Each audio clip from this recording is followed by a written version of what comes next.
All right, man, peace. So for those of you brothers who've been on my channel for long enough, you'll know that a while ago I started a series called Self-Awareness is Key. And one of the main reasons why I started that series is because to me, it's extremely important for all of us to understand where we are in life. Therefore, we know what we need to do from here to get to where we're trying to go. And life is just a process. We all know that. And over the course of the process of life, going down that long road, we're going to take L's. We're going to get knocked down. We're going to put L's on ourselves through bad decisions. Many times we're going to be given signs and symbols to show us what's up ahead, and we ignore those signs and symbols to fulfill our own lust. And thereafter, almost unerringly, we catch L's. The reason why I'm starting this new series called Know When It's Over is because knowing when it's over is a component of self-awareness. And Mr. Carmelo Anthony has no idea that it is over for him. His basketball career is over. And I'm not saying that some other team might not sign him as some type of symbol or sign of goodwill. What I'm saying is that his tenure as a basketball player of note is over. And when you don't know when certain chapters in your life have come to an end, you end up playing yourself, like how this brother's doing on television right here, basically begging for a job. But that's why the scriptures tell us that pride goes before destruction. Pride is almost like armor against self-awareness. When you're overly arrogant or proud, it stops you from understanding exactly what your situation is in life. And almost without deviation, you're going to plunge ahead down that dark hallway, not understanding what's coming from around the corner. And when you get hit with that force from around the corner, it's going to take you by such shock and surprise. You're going to be on the ground looking up for any help that you can try to muster from any corner, anywhere. And that's where Carmelo Anthony is right now. I'm sure that if you would have asked him 5 or 6 years ago, he never would have thought that he'd end up on television being interviewed by Stephen A. Smith, begging, groveling for a job in the NBA, basically emasculating himself, trying to rehash old shit from last year, 2 years ago. When you start getting treated a certain way as a professional athlete, it's because you're no longer of value. Carmelo Anthony essentially failed to take in the full panoramic view of the NBA, where it was going, understanding the new schematics of the league, how spatial awareness on the floor was going to be pivotal. They were no longer going to allow 6'8", 240-pound lumbering small forwards to grab the basketball in the mid-post, face up, jab step, pull up from 18 and either miss or make. Those shots were not going to be considered high proficiency shots unless you make the majority of them or a good amount of them, a la a Kawhi Leonard, someone of that ilk, a Paul George, so on and so forth, who also not only is making that type of shot, but is stopping his man on the opposite end of the floor. Carmelo Anthony has always been an extremely inefficient offensive player, and I've always said this. I've stated this in other videos that I've made on Carmelo. When the Knicks started talking about trading for him, I was against the trade at the time. I believe they traded for the brother back in 2010 or 2011, and I said they should not pull off that trade. There was no need to trade for a player who they were going to be able to get in free agency after the season anyway. Carmelo went and forced the trade by threatening to sign with the Brooklyn Nets, and the Knicks foolishly acquired Carmelo Anthony. Obviously, the high point of his tenure with the Knicks was the 2013 season, where they were able to advance to the second round. They lost in the second round to the Indiana Pacers, who ironically had Paul George, who will become a future teammate of Carmelo's. But once again, if you're Carmelo Anthony and you're the superstar that so many of his supporters in the mainstream liberal sports media allege him to be, the Knicks were supposed to win that series. And for Cat to remember, the Knicks almost blew their first round matchup against the Celtics. They were up 3-0 and then gave up 2 more games, albeit due to the idiocy of J.R. Smith, aka just retarded Smith. But Carmelo Anthony's not much better. He has very low basketball IQ. At his best, he could have been a second banana on a championship team, but I'm not even sure if he could have ever been that. I would have pegged him more as a third banana on a championship team, but I'm not even sure if he would have been able to fill in the gaps as most third bananas are known to do with rebounding, defense, and hustle. So anyway, much like his good friend Allen Iverson, he's going to end his career in a very ignominious fashion. They're going to talk about it. I'm going to chime in. Welcome to what I would like to call a special edition of today's First Take. Max and Charlie will be on the show a little bit later on, but in my presence right here in our Los Angeles studios is Carmelo Anthony. Started with the Knicks for years, started with the Denver Nuggets for years, 10-time All-Star, 6-time All-NBA player. Good morning, man. How are you? I'm awake. You're awake. I'm So awake. am I. You're awake. The show was filmed at 10 o'clock Eastern Standard Time. That makes it 7 o'clock a.m. Pacific Standard Time.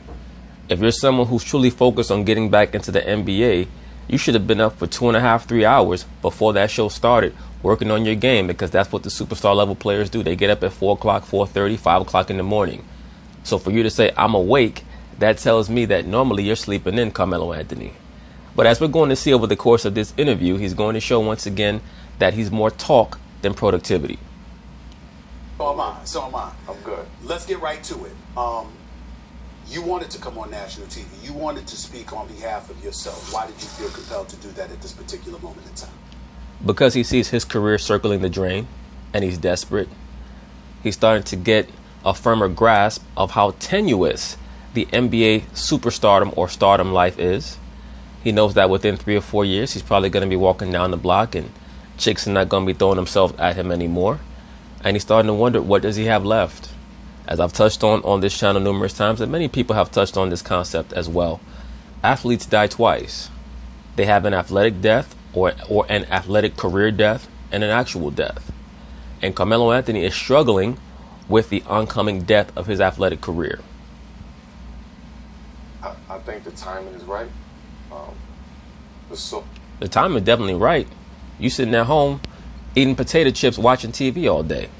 So you're saying, damn, I have one last opportunity to maybe get back into the NBA and get some of the attention that Dirk Nowitzki and Dwayne Wade have been receiving for the last year or so. But what you're not understanding is that you're not on their caliber, bro. You're just not on their level. I wanted to, I felt like I had to say something, felt like I had to stick up for myself, but I also had to step away from the game, right? And I was almost. You mean the game had to step away from you? It wasn't my choice to step away, but I had to step away and really analyze and see the situation and what was going on. And it's pretty easy to understand what's going on. No real analysis necessary. The NBA is done with you, brother. Face it. Live with it. Go home and be a family man. I mean, that's if Lala take you back.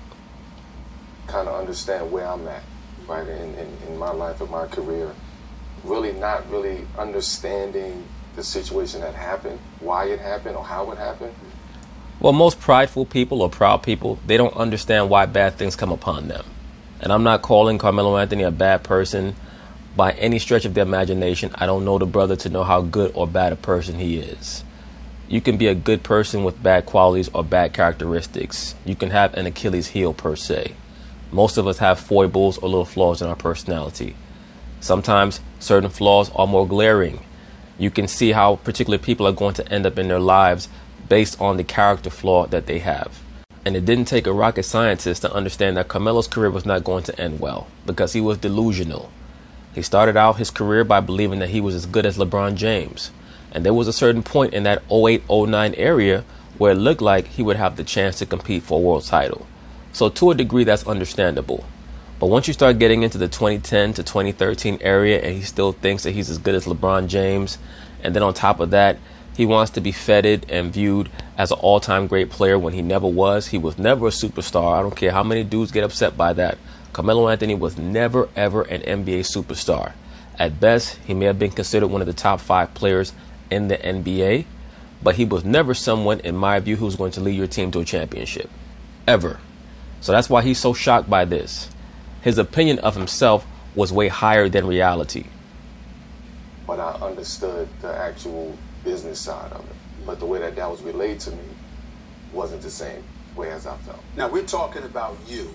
Right. And what you're alluding to right now is that last time we saw you in an NBA uniform, you were playing for the Houston Rockets. Right. 10 games in, actually recently off a 28-point performance against the Brooklyn Nets, you were basically let go by Daryl Morey in the Houston Rockets. Yeah, they did him a favor.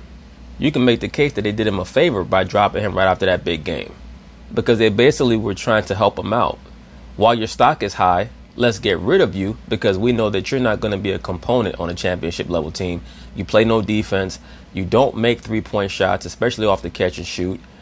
You can barely rebound anymore. You were never particularly a great rebounder to begin with, and you're not a good passer. At least you have not been a good passer in the NBA for the past 6 or 7 seasons. So they were doing you a favor.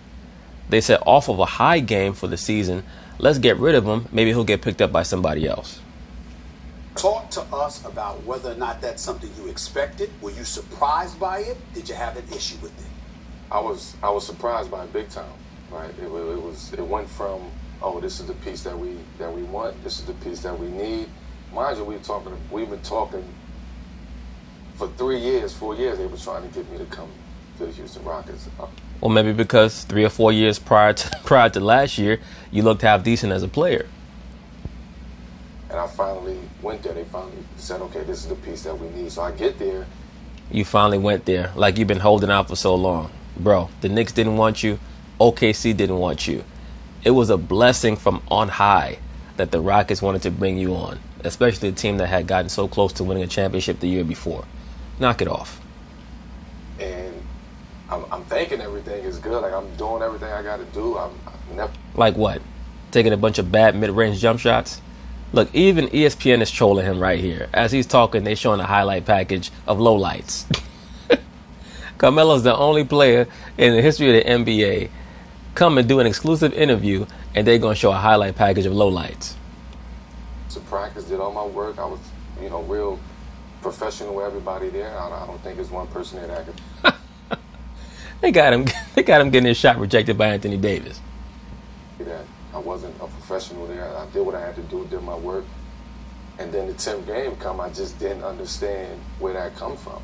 Right? I actually reached out to Daryl first and said, can we talk about how can we make this better? What can we do to fix this? What can I do to fix this?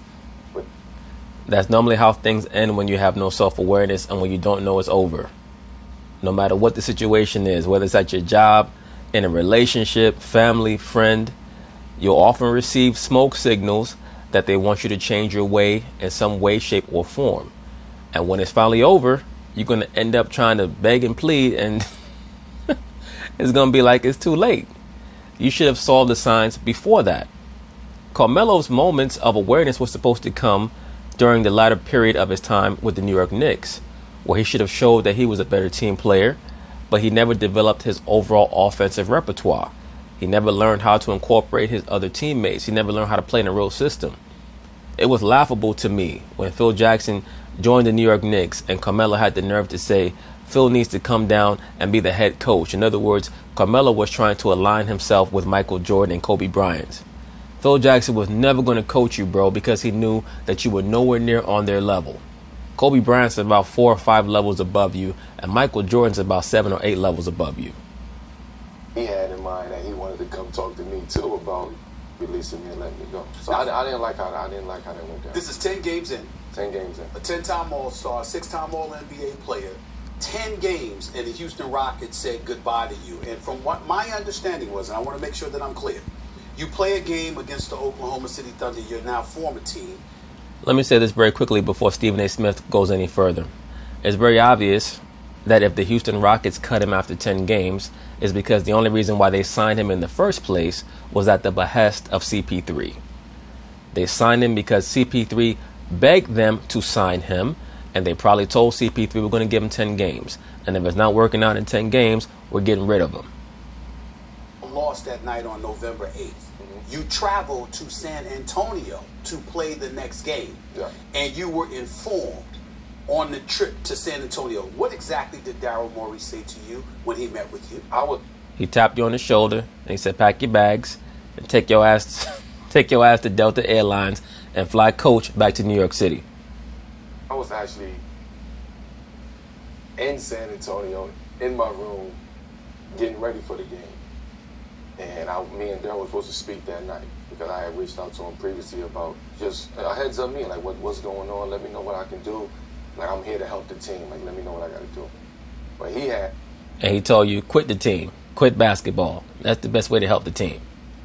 He came in and he was just like, look, basically your services no longer needed.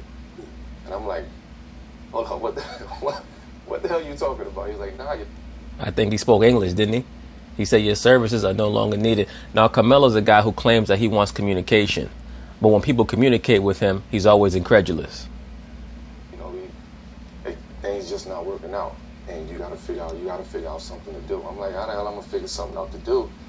What you mean? How you gonna figure out something to do? You've made about $200+ million as a basketball player. Take your ass somewhere, chill out, get on a yacht, get some little breezies, some little chicks, since you ain't messing with Lala like that, and spend the next 6 months figuring out what else you want to invest in, because supposedly you're some big investor, right? Allegedly. I got a game tomorrow. No, you're not gonna. No, you ain't got no game tomorrow, brother. Sorry. Unless you're talking about going to the bar and playing a drinking game, that's about it.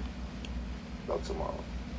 So then I started taking it even deeper. I'm like, you mean it? He told me I wasn't gonna make the rotation. I'm like, I can't make a 9-man rotation. That's what you're trying to tell me?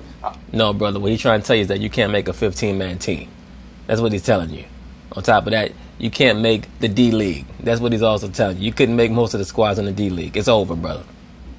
Already starting to accept the fact that I got to come off the bench, which was very hard for me. I accepted that, and I moved on from that, right? Brothers, you know how many all-time great players have accepted bench duties? Michael Jordan, in his last year with the Wizards, came in off the bench. Kobe Bryant, his last year with the Lakers, had certain games where he came in off the bench. Isaiah Thomas, in his last year with the Pistons, had games where he came in off the bench. Larry Bird, in his last year with the Celtics, had certain games where he came in off the bench due to his back issues. Magic Johnson had games where he came in off the bench in his last year with the Lakers, I believe in '96. All these great players have come in off the bench. Hell, Kevin McHale started his career coming in off the bench. John Havlicek started his career coming in off the bench. So once again, Carmelo Anthony, he's always had a delusional issue, as do his fans. I always state this. You can tell so much about a player by his fans, how silly their fan base is. I've gone on and on about the Allen Iverson fan base, the Kobe Bryant fan base, the LeBron James fan base. The Carmelo Anthony fan base tends to be very delusional. They live out in their own world. They say things like, Carmelo was a superstar. No, Carmelo was never a superstar. But once again, it depends on what your definition of a superstar is. To me, a superstar player is a player who could lead a team to a championship. That has never been Carmelo Anthony to me. But you telling me that I can't make a 9-10-man rotation on this team is deeper than basketball. Oh, it's a conspiracy against you, Melo. It's deeper than basketball. Melo doesn't understand that you need 2 great players to have a chance to win a world championship.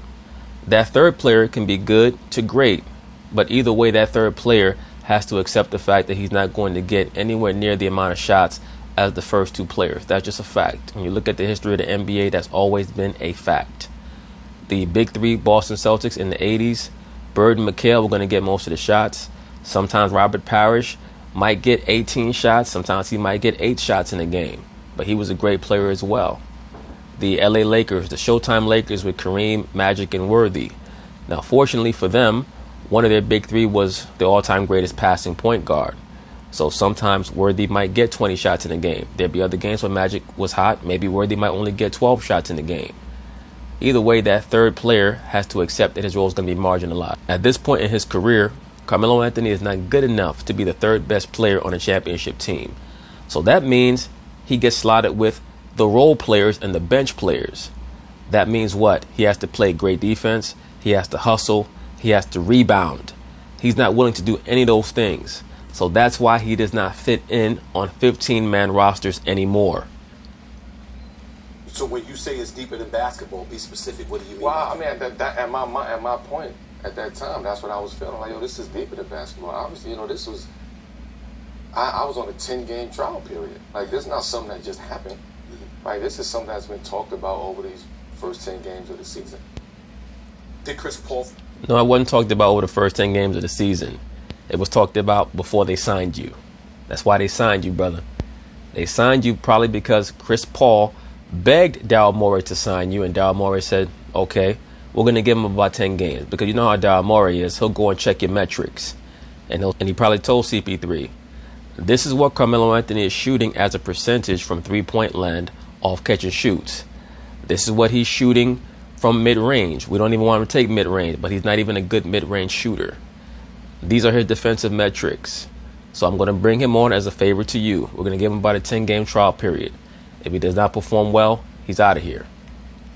Same way. Once I talked to him, I talked to him, like I called him right away. I called him and I called James right away, and I said. Now, brothers, keep in mind, Carmelo Anthony just stated here that when he was cut from the team, he called CP3 and James right away. Keep that in mind. I'm going to rewind it back a little bit so that we can hear it again. I called him right away. I called him and I called James right away. And I said, look, just keep it 100 with me. Did you know anything about it? Because if you know anything about this, then me and now our friendship is on the line. So you got to just keep it honest with me. Brothers, you hear that? That's why you don't mix business with friendships. Because unbeknownst to him, and no disrespect, Carmelo don't come off to me as being particularly swift. He doesn't seem to understand that the reason why he was on the Rockets in the first place is because CP3 put in a great word for him. CP3 put in that great word under the condition that Carmelo performed well in those 10 games. Carmelo did not perform well. So now Carmelo understands the politics of the NBA, that for any player to get cut, especially a player with a name, the star player or players have to know about it already and co-sign it. A lot like a couple of years ago when Dwayne Wade got traded from the Cleveland Cavaliers. What's the first thing he said he did? He looked at LeBron and he said, "Did you know about this?" LeBron says, "No, I didn't know," which of course is bullshit, because there's no way in the world that they're going to trade D Wade and LeBron not know about it. When Isaiah Thomas got traded to the Lakers, LeBron knew about it, because remember, after LeBron hit that game-winning shot against the Minnesota Timberwolves, Isaiah Thomas ran over like a little boy who just seen his dad come home from Iraq. He ran over to him to give him a hug, and LeBron completely ignored him because he knew that the trade had already went through. So believe me, CP3 knew that they were going to cut Carmelo, but he couldn't tell him that because he got him there in the first place as a favor. But we see here Carmelo was willing to end their friendship over the thought that CP3 knew that he was going to get cut and didn't tell him. That's why you don't mix friendship and money. He's like, nah, I didn't know anything about this. And James told me the same thing. Do you believe? I know how tight. Now, once again, let's pay very close attention to the fact that Carmelo says that James also told him the same thing that CP3 told him, that he knew nothing about it. Chris Paul, I do not know your relationship with James Harden, but even though CP3 is still a baller, we all know who the star of the Houston Rockets is. Right. It's James Harden. And if James Harden, one would surmise that if James Harden wants you on the Houston Rockets, you would be on the Houston Rockets. People are at least going to assume that that's the kind of power he has. Is that how you feel? That if James Harden wanted you on the team, you would be there? I never spoke to James about this, so I can't, Wait a minute. Brothers, you hear this? The dude just said that when he got cut, he spoke to CP3 and James. Now he's saying he never spoke to James. Now, I don't know if he's trying to backtrack now because he does not want to have to say what he knows the truth is. That being that it's very clear that James Harden co-signed his getting released from the Houston Rockets, because as we all know, James Harden is the one who went to management and told him to trade away Chris Paul.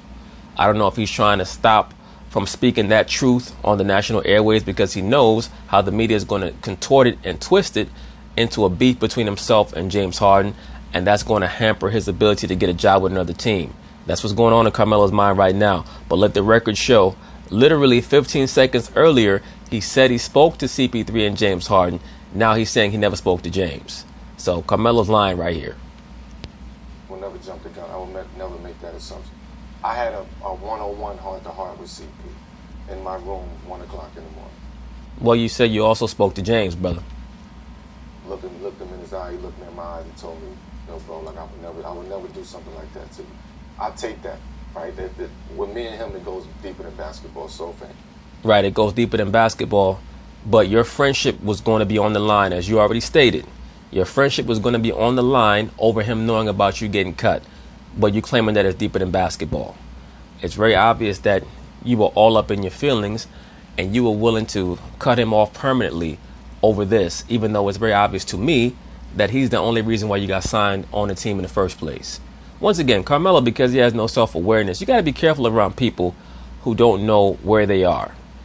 Just because you could be at the very bottom in life, just because you're at the bottom in life does not mean that you're less of a person. It just means that you have a farther way to go to get yourself up to a level of respect, of respectability. But you have to know where you are so that you know where you need to get to.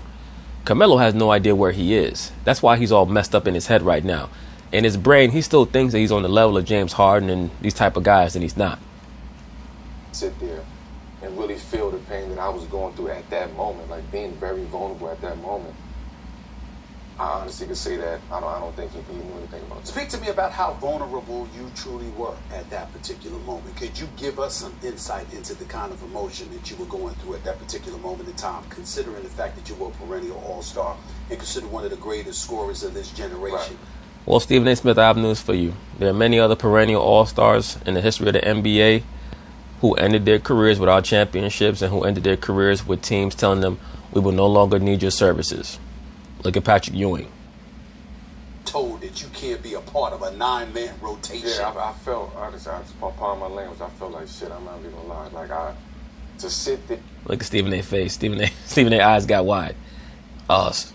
Melo, do you know that we on ESPN right now, right? We're not on HBO. Don't mess with my money, nigga. Calls from the GM president, the GM of the team, and him tell you, listen, your services are no longer needed. That was an ego hit. That was a pride hit. Like, I felt like I started Yeah, well, brother, welcome to the real world. And myself after that. Damn, can I still do this? No, you can't still do it. Dude, like I asked him that. What did I do? Oh, you didn't do anything. It's just not working out. So are we saying that Carmelo Anthony reached a point in time at that particular moment where you were questioning whether or not you had the game any longer? At that point in time, because that's... Welcome to the club, brother. I've been questioning whether or not you've had the game for the last 5 years. Welcome to the damn club. What made me feel like that at that point in time? Somebody in power that tells you we no longer need your services. I've been utilizing my services for a long time. Like, for you to tell me you don't need that no more. I honestly felt that I was fired. Like, I felt... You were fired, bro. This dude still don't get it. You know, like, other people go through that on a day-to-day basis. People get fired. Like, I honestly felt like I got fired from What role do you believe Mike D'Antoni played in this? After all, y'all did have history in New York. When you arrived in New York, during the days of Danilo Gallinari and Jeremy Lin and all of those guys, and D'Antoni was the coach and wanted to roll with them instead of having a star like you at that particular moment in New York. No, Mike D'Antoni did not want to have a ball stopper and a black hole on the offensive end like Carmelo because he knew that it would ruin his offense. He knew that all Carmelo Anthony wanted to do was play his style of offense, which is catch the ball in the mid-post, jab step, never pass the ball back out unless he was getting hard double team, things of that nature. And that's not the style of offense that D'Antoni was running at that time. He was playing in I won't say an equal opportunity offense, but it was an offense where you had to make quick decisions, and he wanted you to pull up from three, especially if you were wide open from the corner. Melo was going to slow all that down. What all these top coaches have in common is that they know that Melo, even though he's very talented or was talented at one time on the offensive end, he's someone who's going to bog down your offense. Now he's your coach in Houston. What role, if any, do you believe he played in your exit? I don't believe he had a role in it. So you think? I don't think he needed to. I think everybody else wanted you out. He didn't have to co-sign it. Strictly Daryl Morey. I think this happened. I don't think Daryl told anybody, to be honest with you. Now, I don't know the facts. Like, it was just that, and I've never been back to Houston ever again. So, but I truly can honestly say I don't believe that D'Antoni had anything to do with this. Explain to me the difference between those emotions that you had departing from Houston and compare it to the emotions you had departing OKC when you were playing with Russell. Very different. All right, how very is different. that? I've accepted my role in OKC. Bullshit. You never accepted your role in OKC. You were there for one season, and you made an ass of yourself right before the season when they asked you about coming off the bench, because it was clear that you were a bench quality player at that point, and you mocked the media. You mocked everyone who knew that you were no longer a starter by laughing and talking about being asked about the bench.